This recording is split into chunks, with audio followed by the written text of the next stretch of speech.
everybody. So I got a request to talk about over-arousal, stimulus control, kind of lots of words for the same sort of thing. And I chatted with her a little bit about it, and it's easier for me personally to do videos than to type. I have a hard time getting all my thoughts across when I type. So I tend to do videos. So Jimmy's with me just off camera because he refuses to ever be on a camera. It's Sunday and we're both drinking, so you're going to get some quality information from the both of us. I promise. I'm not a day drinker, but I'm getting bored. Because we don't want to do any names right now. So basically, in a nutshell, the dog is getting extremely over-aroused at trials, extremely high. Biting at the end of the run. Oh, story of my life. She gets extremely ramped up. It can do what I call impulse. She can do impulse control games with the dog. The dog is still an intro and still young. So it's young dog, so we'll talk about that. But basically over-arousal.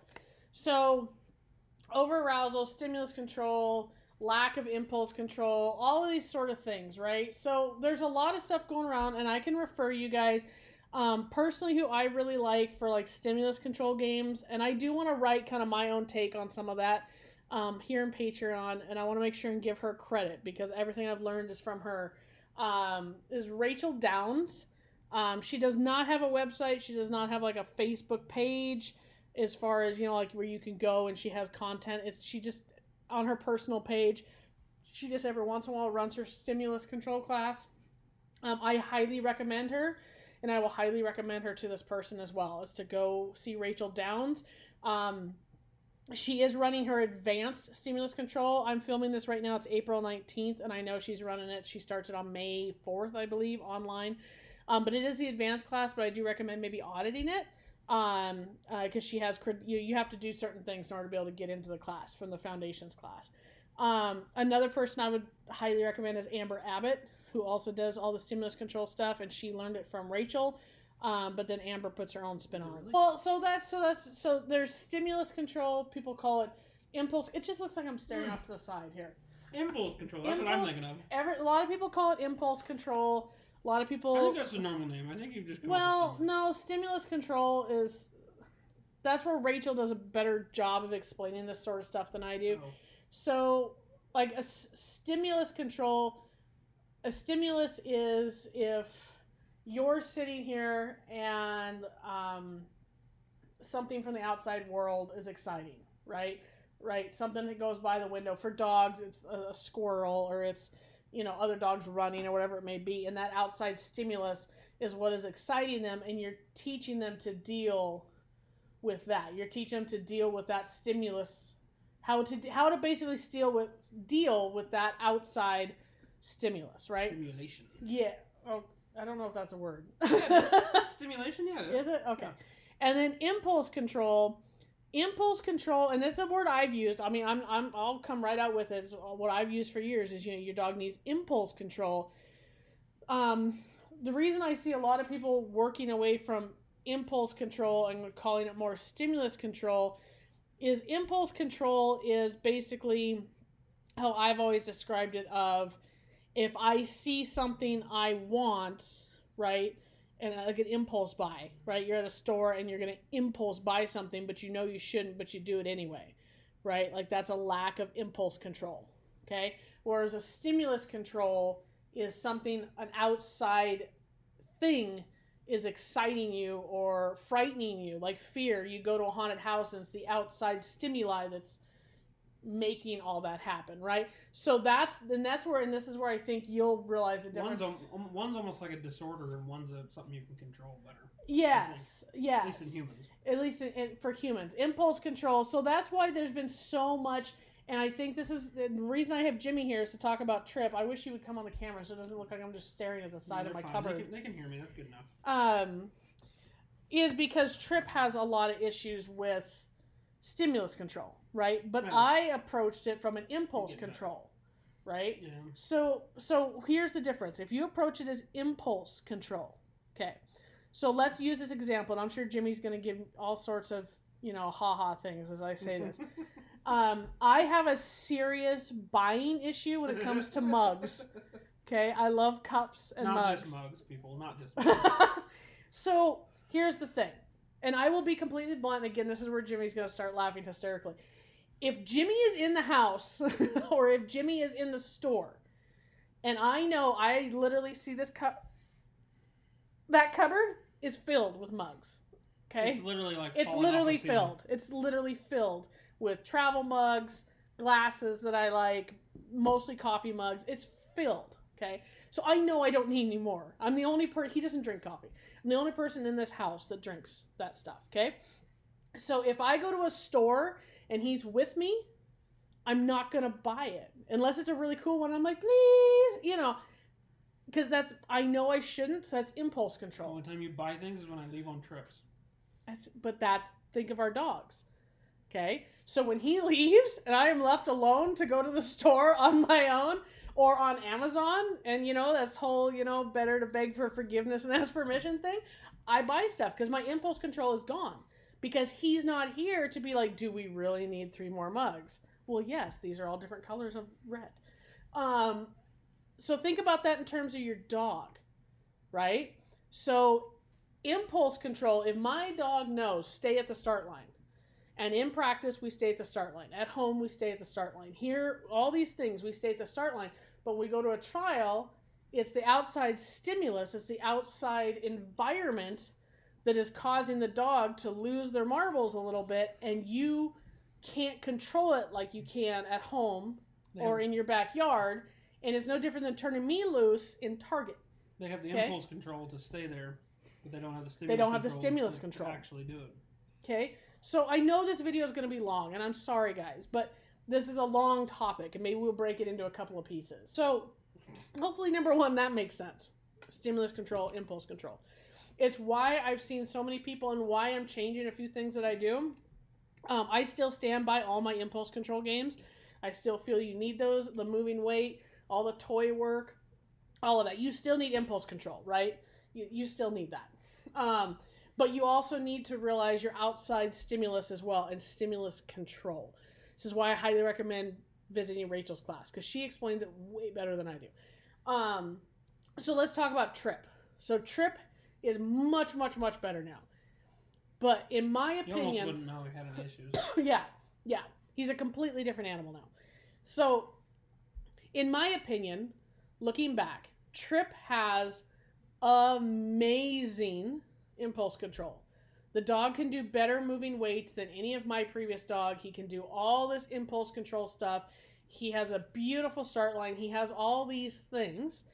But in the early days of Trip's career, what he would do and what the sound of what's happening with this particular dog is at the end of the run, he would come back and eat Jimmy. And or in the middle. Or in the middle. If something disconnected in the middle of the run, he would come back and nail him. Right? And the end of the run was getting to the point that we were considering retiring him from agility. Because we're talking like he took me down one time. Like he multiple holes in pants. Yeah, where he's grabbed my leg, as I'm running at the finish line, and he grabbed my leg, tripped me, and took me down to the ground. Not like drug me down, but because of him biting, right?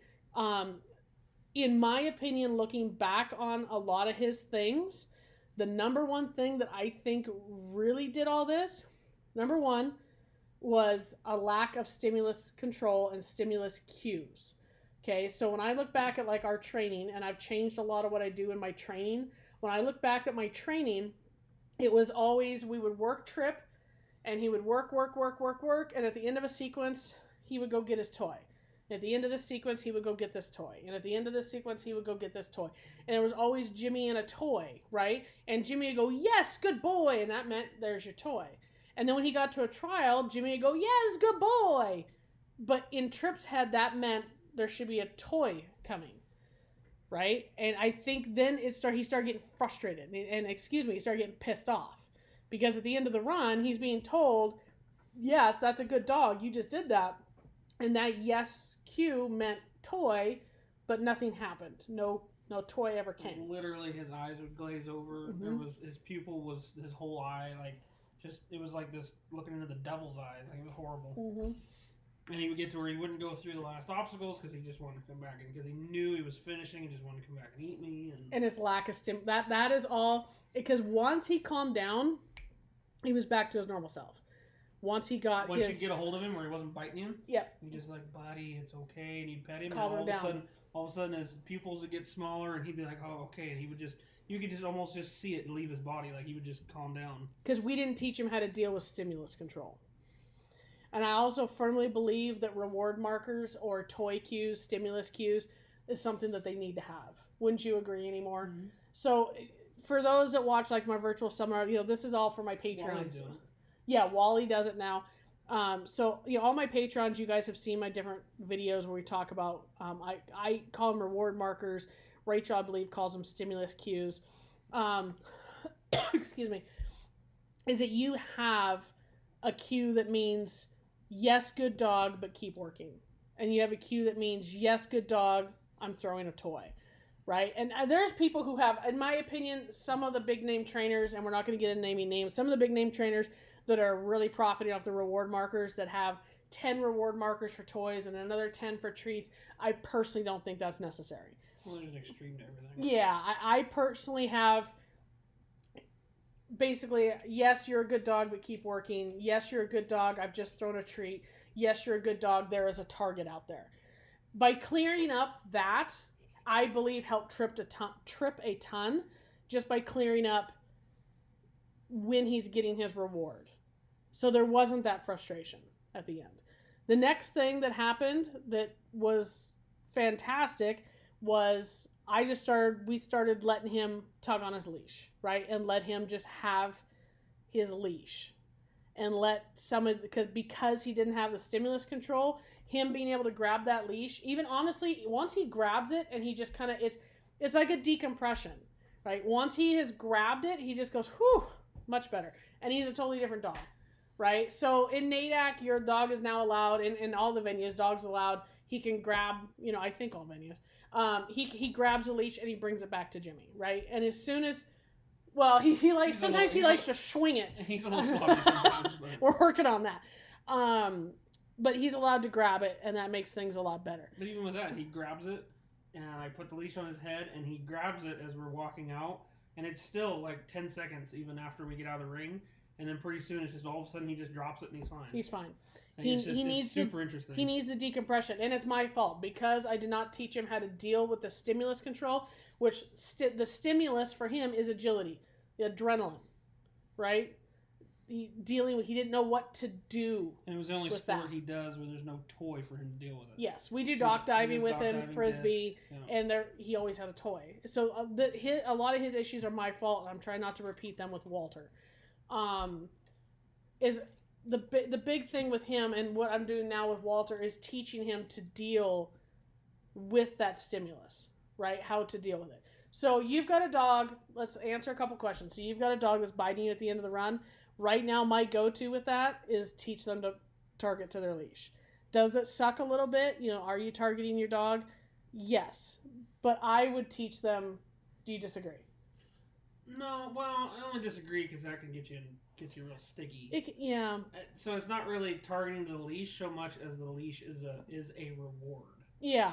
Not targeting the leash, I think, is the wrong wording. Okay, don't target the leash. I will fully admit he does sometimes, and it gets me in trouble. Like, I just had a trial in Mount Vernon that they threw the leash down a little early, and I said go for a sequence that was out there by the finish line, and he went and got it. And you'll get eliminated. In NADAC, you'll get eliminated. Yeah, it got me in trouble. But I think the key would be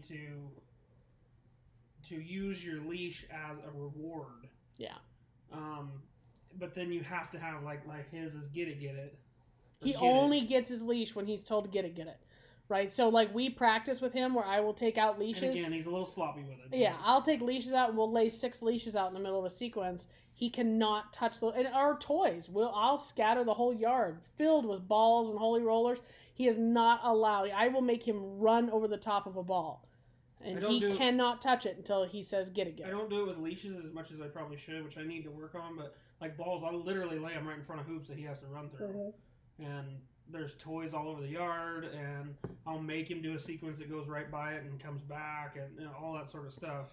But I think targeting the leash is probably not quite the right wording.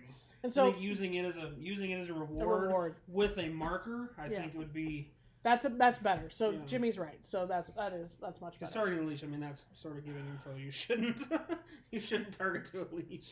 Don't be that guy. Don't be that guy. So don't listen to me. Use a leash as a reward, in my opinion.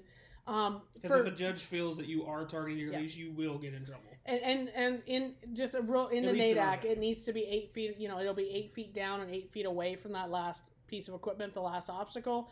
If your dog goes and grabs it and they pass the last obstacle and grab it, you will be eliminated for training. So you got to take that as you come too. But I would use the leash as a reward personally. If you're already running your dog, I would use the leash as a reward. If you don't have a leash that seems like a good reward, get I'm sure there's other people. The only one I think of is like Lindsay Cooper. Lindsay Cooper, Mountain Dog Sports. Yeah, Mountain Dog Fleece. Oh, Mountain Dog Fleece is her fleece company. No, she does they're kind of like tuggy leashes. They're like fleece leashes. She now has like a bite strip on the end of them, underneath the handle that's fuzzy.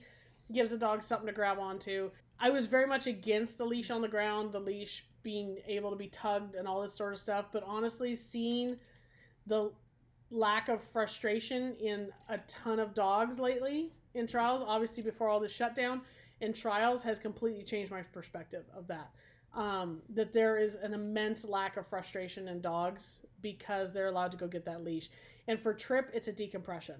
It gives him something to just do, right? I am not good around big groups of people, and I have to decompress. And if you don't let me, if I don't get to have alone time, like I'm agitated, I'm pissy, and I can't deal, right? And I think it was the same thing with him. Is that he had so much adrenaline, he didn't know what to do with it. And then we're going to talk about what we did that was wrong, that we should not have done, that I think made it worse. Yeah, I mean it is nice to see a lot of dogs that can basically blow off steam. Yep. That couldn't before. You've seen a lot of issues go. There was a lot of people have issues with them biting them and stuff like that. So. Now, so here's one thing that we did with Trip that I highly regret, that I think made it worse. You're talking like baby, not recently, right? No, like back when he was being bad. Yeah. Recently, everything he's been doing recently is fantastic. He is a totally different animal now. He's a good boy. When he was young, what would happen? And Jimmy was a new handler. Trip's his first dog, and he's fast, and he's got a lot of drive. And then Jimmy's brand new. He's never run a dog. So when mistakes would happen, Jimmy wouldn't know what to do, and he would stop, right? Which is fine. But Trip would get pissed. Trip would get pissed and come running at him and try to bite him. But the one thing we started doing that I highly regret, number one, we corrected him. Now, when I say correction, everybody always jumps to, oh my God, that must mean you were beating him with a board. No, correction as Trip comes running at him and Jimmy would stomp at him and say, knock it off, right? And that worked a couple of times until Trip got more pissed about it. How dare you tell me stop? Because in Trip's mind, Trip was pissed and expressing his pissiness, and then Jimmy was fighting him. So you can see how that went. So we stopped that. That happened for a couple of trials, and I was like, no, that needs to stop. But the next big regret that I have with him was he would start like running at Jimmy, and Jimmy would start going, you lie down, like trying to get him to do a moving weight out away from him. And again, it just made Trip even pissier. The best thing that we started doing with Trip and what I started doing with Jimmy is shit would go wrong, is just go. Stop stopping, stop fixing, stop letting him come to you. That was a big thing, is every time Trip would be 20 feet away from Jimmy, he would forget the course, or he said switch and he shouldn't have, and Jimmy would just stop and let Trip run that whole 20 feet back at him. Don't let him run back at you. Even if that means send him into a tunnel, let him keep working. It's your fault. You screwed this up. Don't let the dog realize that. I think that's the problem, though. No offense to anybody, but a lot of people don't realize it's not the dog, not the dog's fault. Yeah. They don't realize it's their fault. Yeah. Especially in the moment. In the moment. And that's the biggest thing I want to express to this person with this question is, number one, I'm going to message you and we're going to ask some more questions, but this is just kind of like our intro video to this. And I am, because we're already at 20 minutes, we're going to make this into different parts. is number one, you have to. I haven't seen your dog, so I'm going to make you send me a video, and we're going to keep doing these videos because I think this is beneficial for everyone to see. Number one, I will find old Trip videos. I'm sure I have some that we can talk. Because his progressed. His went from just the occasional he'd come back and kind of nip at you at the end. It was just kind of, hey, he's a baby dog.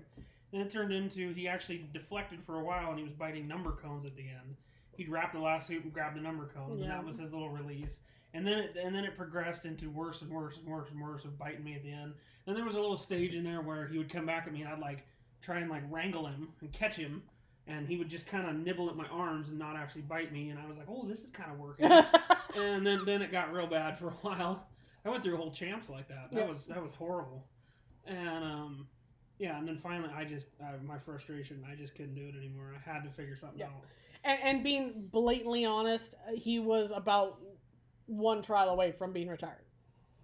I mean, because we were getting to a point we didn't know what to do. Not that I'm about the cues, but there was zero cues because everything was. I was always just frustrated. And zero courses. Well, that's what I mean. It wasn't about the cues. I'm just saying there was no real success because I was so frustrated about. I just knew from jump 1, I knew that jump 20 was going to be an issue no matter what I did. So even before we started, he was already stressed about the end. So then I would forget a piece of the course, and then he was pissed off, and then we get to the end, and he's more pissed off, and it's much better now. It is much better. You watching him now, you would never know there's an issue. He now has 3 natches, and he's only 5. Yeah, I mean he's definitely progressed. Yeah.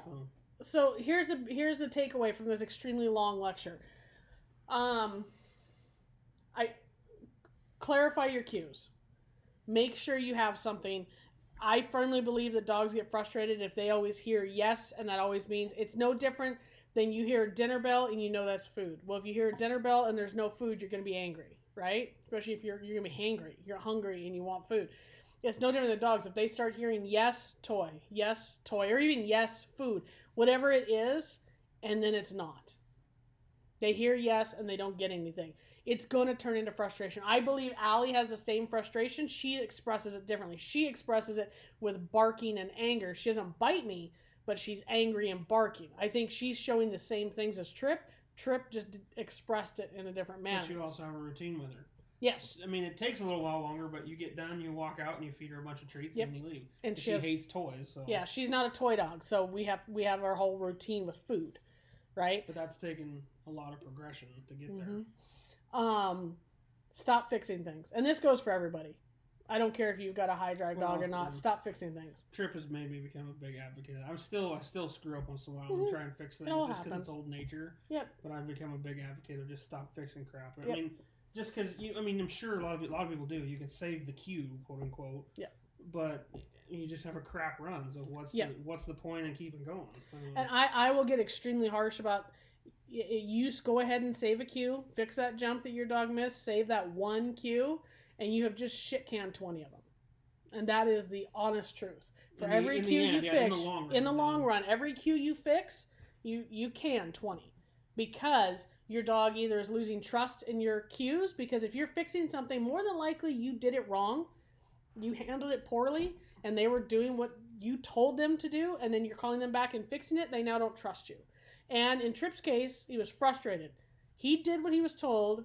Jimmy said, no, I want you to do this. Pissed.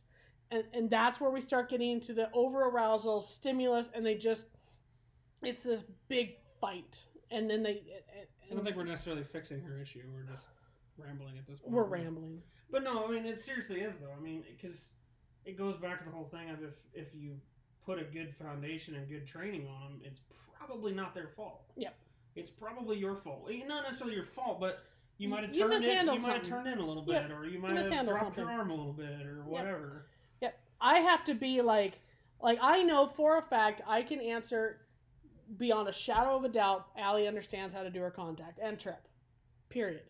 So if they miss a contact, which they never have, if they miss a contact, I know they know how to do that. And I will correct them for that. And again, correcting does not mean I'm beating them. Correcting just means, hey, knock it off, right? Like a verbal, no, wrong. Okay? And I will fix that because I know they know. But if I go out and run and Allie misses the middle jump of a serpentine, I cannot tell you, no, she knows how to do that.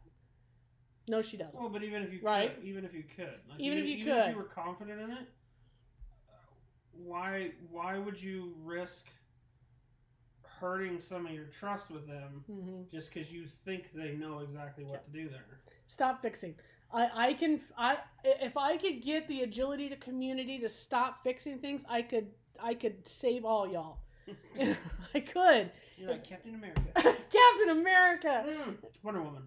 Oh, Wonder Woman. Much more political. Yeah, she's got the rope. Fixing things. Clarify your cues. Right? Write them down. What does yes mean? What does that mean? When you say yes, what does that mean? They're a good dog, and what?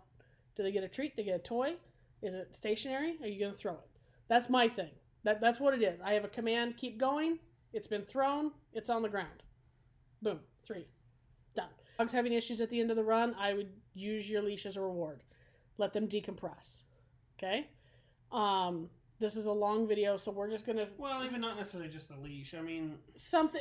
Maybe they have their favorite ball. Most trials anymore are containerized trials. You can put it in a baggie, put it in your pocket. Yeah. And as soon as you leave the ring, you can whip it out and hand it to them. I mean. And maybe they just need a routine, like a routine. Yeah, a routine didn't work for Trip, right? Like some sort of routine. Like at the last jump, you call them back, tell them to swing around your legs and do a heel position. Yeah. Right? And you heel all the way to your leash. That's like or they come back and they run in between your legs and then you heel position. Some sort of routine. It doesn't have to be use your leash as a reward, but give them something. So we tend to look at here, we start our agility course at 1 and it ends at 20. It does not. Your agility run should start before 1 in the fact that you should be warmed up and your dog should be connected to you before you even get to the first jump. And it should end when your dog is back in their crate. Okay, so that means at the finish line, your dog should be connected. You should be rewarding them, whatever that may be, and you are cooling your dog down. When they're in their crate, now your run is done. Okay? And some dogs are different, but I'm also kind of not a super people-y person, but it drives me crazy when I see people with like crazed out dogs and they sit and visit with all their friends on the way back to their crate. I don't talk to nobody. That poor dog is just like, insane. Please do something with me, basically. Yeah. I do not. I look like the Wicked Witch of the West. Once my dog comes out of the crate, no one. I do not want to speak to anybody. I don't want to talk to anybody. I don't want to look at anybody. Because it's me and my dog. I'm not as bad going in, but coming out. I'm bad going in and coming out. And when I come out, don't talk to me. It's me and my dog all the way back to, like if I have a dog in my hand, don't speak to me. Because it's between me and my dog. And again, I know this is a long video, guys, but it's no different than if I'm sitting here talking to you. I'm talking to you. And then I turn and I talk to him. And out of the corner of my eye, I see you stop staring at me and I yell at you. How dare you not look at me? And then I'm going to disconnect and look at him again. Why should you keep looking at me? Right? But we do that to our dogs constantly. We're standing there and we're chitty-chatting with our friends, waiting to go into the ring. I wonder where the course goes. And you feel your dog tug on the leash because they're like, hey, I see my friend. And half the time, the handlers jerk them back and go, don't you do that. You sit here. And they go back to talking to their friends. Before you even started, I'm like, as your dog, I'd be pissed. You're asking them to pay 100% attention to you, but you won't give it to them. It's a two-way street. Do not ask your dog, don't put your dog on that leash and ask them to be connected to you when you go to the first jump if you can't connect on the way there. Okay? It's interesting you bring that up. Oh. Because going into the ring, I'm actually opposite of that. At least with him, is he seems, for the most part, to do better. Like, it's at least true when you have, like, the boxes, which I know a lot of other areas don't do. Boxes, like, for those who go to champs, are like staging boxes. Like, you go in, it's a curtain box. Anyway, I just let him kind of he sniffs around, he's looking for other people's treats, and just kind of doing his own thing. And for him, it actually works pretty well.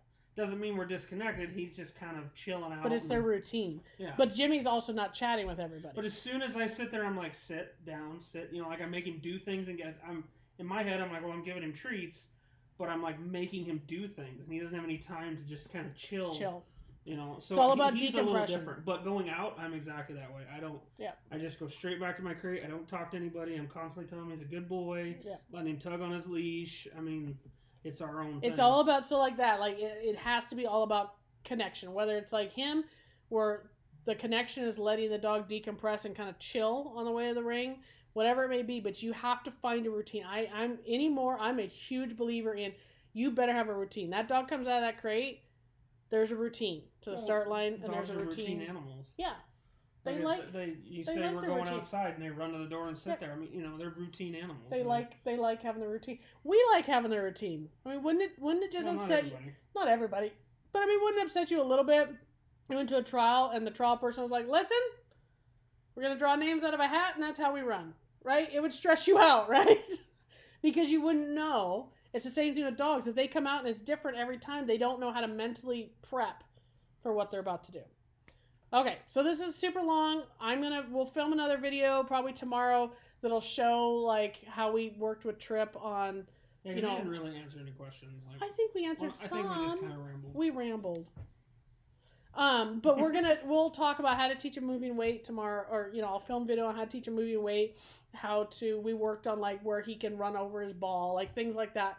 We'll talk about all that and I'll film that all. So hopefully this is somewhat helpful. And you guys, this is only going to my Patreon people. If this is not helpful and you guys are like, this chatty sort of video thing really sucks and I don't want to see it anymore, you have to let me know. Right? So I know what kind of content you guys like. If you like chatty videos, like this whole kind of roundtable discussion thing, that's awesome. We can continue to do them mixed in with to the point training videos. If you never want to see this again, but you have to let me know so I know what kind of content to film. Okay, guys? Thanks.